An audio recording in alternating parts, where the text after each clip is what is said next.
प्रियंका गांधी कांग्रेस महासचिव आज पंजाब के रोपड़ में थी। पंजाब में 20 फरवरी को वोटिंग होनी है और आज जब वो पंजाब पहुंची तो वहां उनसे खास बातचीत की है मेरे सहयोगी जैनेंद्र कुमार ने।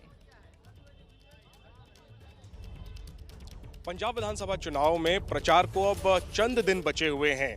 क्या रणनीति है कांग्रेस पार्टी की आखिरी के दिनों में? प्रियंका गांधी कांग्रेस महासचिव मेरे साथ हैं। मैम, क्या पार्टी की रणनीति है आखिरी के 2-3 दिन जो चुनाव प्रचार के बचे हैं? और सवाल एक ये कि सुरक्षा एक केंद्रीय मुद्दा बनता हुआ नजर आ रहा है। राहुल गांधी भी कह रहे हैं कि प्रयोगशाला नहीं है पंजाब। बीजेपी नेता अमित शाह गृह मंत्री हैं, वो कह रहे हैं कि क्या चन्नी के हाथों में पंजाब सुरक्षित है। अरविंद केजरीवाल कह रहे हैं कि उन्हें पंजाब के हिंदू कह रहे हैं कि हिंदू सुरक्षित महसूस नहीं कर रहे हैं। ये जो पॉलिटिक्स हो रही है सुरक्षा के इर्द गिर्द, उस पर क्या आपका टेक है और कांग्रेस की क्या रणनीति आखिरी के? देखिए, मेरा टेक ये है कि पंजाब पंजाबियों का है, ठीक है। पंजाब की जो सरकार है पंजाब से ही चलनी चाहिए। आप अगर आम आदमी की सरकार चुनेंगे, अगर भाजपा की सरकार चुनेंगे तो क्या मिलेगा आपको? एक रिमोट कंट्रोल सरकार मिलेगी। आज भी सारे विज्ञापन जो आप देख रहे हैं आम आदमी के भी, उसमें कौन है? केजरीवाल जी हैं। क्यों? क्या वो सीएम बनने वाले हैं यहाँ के?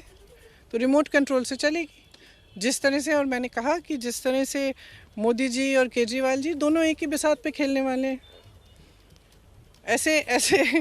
ऐसे लगता है कि मतलब बड़ी मियाँ तो बड़े मियाँ और छोटे मियाँ सुभान अल्लाह। एक कुछ कहते हैं, वो दूसरे वही सेम चीज़ कहते हैं।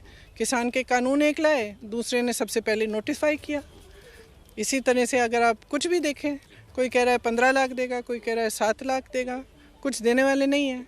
क्योंकि विकास की बात तो कर ही नहीं रहे हैं ना, ये इधर उधर की बातें कर रहे हैं इसलिए ताकि जनता को बहकाया जाए। और जब दोनों कह रहे हैं कि नई सरकार देंगे, नई सरकार सिर्फ और सिर्फ चन्नी जी दे सकते हैं। यहाँ जो नई राजनीति है सिर्फ और सिर्फ चन्नी जी ने करके दिखाई है। 111 दिन में जिस तरह के ठोस निर्णय लिए गए हैं पंजाब के लिए, पंजाबियों के लिए, वो सिर्फ और सिर्फ चन्नी जी ने लिए हैं। मैं ये पूछना चाहता हूँ, राहुल जी अपने मंच से लगातार कह रहे हैं कि पंजाब प्रयोगशाला नहीं है, ये संवेदनशील राज्य है और कांग्रेस ही इसको स्थिर रख सकती है, शांति रख सकती है। क्या इसके पीछे का क्या मैसेज है और क्या? बिल्कुल सही बात है, क्योंकि अगर एक स्थिर सरकार चाहिए कांग्रेस में तो सिर्फ कांग्रेस दे सकती है वो सरकार, और एक ऐसी सरकार जो विकास के लिए काम करे, जो पंजाबियों के लिए काम करे। और मैम, जो मैंने आपसे पहले सवाल में पूछा कि अरविंद केजरीवाल ने कहा है कि उन्हें एक हिंदू व्यापारी ने आकर कहा कि हिंदू असुरक्षित महसूस कर रहे हैं पंजाब में, जिस तरह का माहौल है, खासतौर पे पीएम सिक्योरिटी ब्रीच वाला जो इशू हुआ। क्या आपका रिप्लाई है इस पर अरविंद केजरीवाल के का ये जो? अब देखिए, पीएम पता नहीं क्या क्या कहते रहते हैं। उनकी गाड़ी 10 मिनट के लिए रुक गई तो उन्होंने कुछ कहा कि उनकी सिक्योरिटी ब्रीच हुई। फिर शायद कल एक और बयान दिया कि उनका हेलीकॉप्टर चन्नी जी ने रुकवाया, किसी ने रुकवाया। पिछली बार पता नहीं, 2014 में उनका हेलीकॉप्टर रुकवाया गया। अब ये क्या चुनाव की बातें हैं? चुनाव में कौन सी बात होनी चाहिए? आप रोजगार कैसे बनाएंगे, महंगाई कैसे कम करेंगे, आप महिलाओं के लिए क्या करेंगे, आप सेहत के लिए क्या करेंगे, ये सब चीज़ें, या शिक्षा के लिए क्या करेंगे, ये सब चीज़ें होनी चाहिए ना मुद्दे। और कांग्रेस पार्टी लगातार यही कह रही है। जो केजरीवाल जी ने कहा मैम कि हिंदू उन्हें आके कह रहे हैं कि वो असुरक्षित महसूस कर रहे हैं, इस पे आप चाह रहे हैं कि मैं भी इन्हीं चीज़ों पे बयान दूं? क्यों नहीं? मैं आपसे पूछ रही हूँ, क्यों चाह रहे हैं आप? क्यों चाह रहे हैं? आपको लगता है कि जनता ये चीज़ें जानना चाहती है, कि जनता जानना चाहती है कि पेट कैसे भरेंगे? क्या जानना चाहते हैं आप बताइए? बिल्कुल विकास की बात होनी चाहिए। तो फिर महंगाई से मर रहे हैं लोग, रोजी रोटी नहीं कमा पा रहे हैं, एक से दूसरे दिन उनको पता नहीं है कि वो कमाएंगे कि क्या होगा, और आप ये सब बातें कर रहे हैं। तो मैं बार बार कह रही हूँ, चुनाव है, ये बातें करो, जो ठोस बातें हैं, जो जनता के मुद्दे हैं, वो उठाने चाहिए।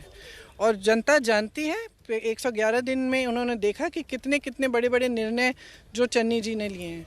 बिजली की बिलें माफ़ की हैं, तमाम इतनी सारी फैसिलिटीज़ की हैं। ये कैसे किए उन्होंने? क्योंकि उनमें हिम्मत है करने की, और वो करेंगे आगे जाकर भी। आखिरी में क्विकली, पीएम ने कहा मैम कि रिमोट कंट्रोल से, ठीक है, कई लोग, मैम एक सवाल अगर आप ले लें, क्योंकि पीएम का बयान है कि रिमोट कंट्रोल से सरकार चलाने की कोशिश परिवार करता है, आप अगर इस पे बताना चाहें। सबसे बड़ा रिमोट कंट्रोल तो मोदी जी इस्तेमाल करते हैं पूरे देश में। उनके कहने के बिना कुछ नहीं हिलता है उनकी सरकारों में। वो चाहें तो चार मुख्यमंत्री बदल देते हैं उत्तराखंड में, वो क्या है? तो जो करते हैं उसका इल्ज़ाम किसी और पे लगा रहे हैं बार बार। ठीक है, शुक्रिया बहुत बहुत बात करने के लिए।